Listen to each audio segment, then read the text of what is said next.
Tonight's breaking news on clashes between top officials over implementing the president's border policy. Executive order gives a top-down view of the problem. Right now, though, how what appears to be a policy train wreck, as well as a man-made human tragedy, is unfolding through the eyes of the people on the ground on the border. CNN's Martin Savidge reports.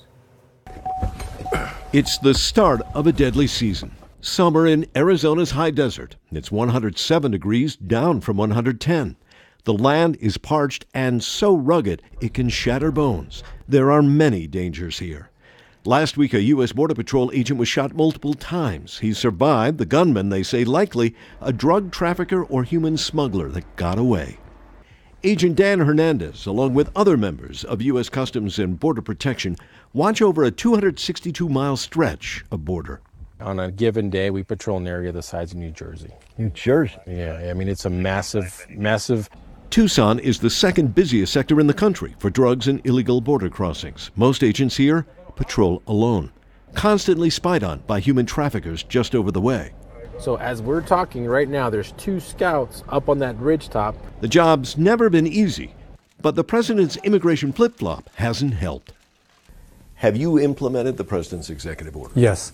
U.S. Customs and Border Protection took steps immediately to implement the president's executive order. According to Chief Karish, separated family members still in Border Patrol custody are being reunited. He can't speak for those in the hands of other agencies. A family would not be prosecuted unless one of them had a criminal record. Correct.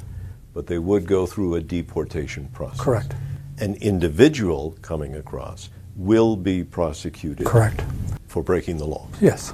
But what about the president's argument the heartbreaking policy was a deterrent to prevent others from crossing illegally? With the implementation of zero tolerance, have you seen a decline in those numbers then? Our numbers have remained steady, but we also haven't been doing this long enough. Little to no impact to border crossings, but the damage to the Border Patrol's public image may be immense, from the pictures of horrified children to their recorded cries in detention. When you saw those pictures, when you heard that audio, what were you thinking?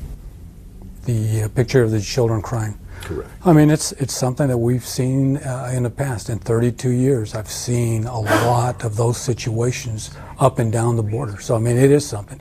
It is something that goes at your heart. Rank and file agents tell me they worry the public will continue to blame them for a president's failed policy.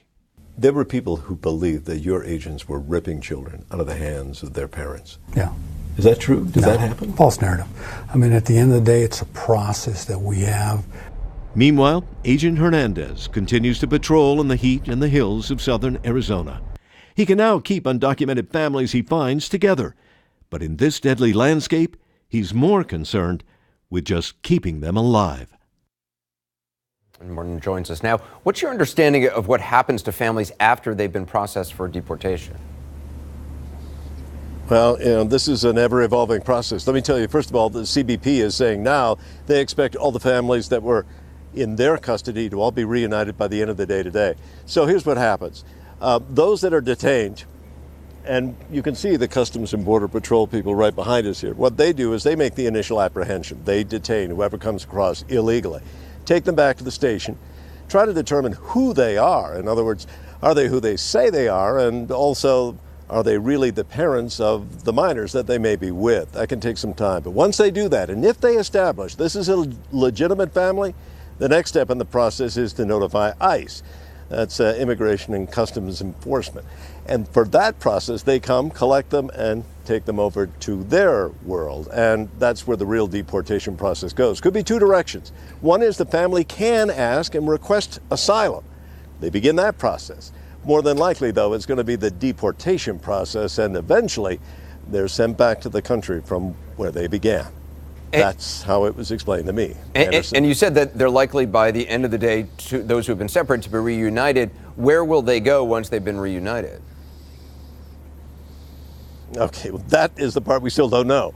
There are a lot of holes. When I asked where will they go and what time frame, they couldn't say. We only learned they're going to be reunited just a short while ago. When I asked earlier today, they had no idea. Every hour, it changes.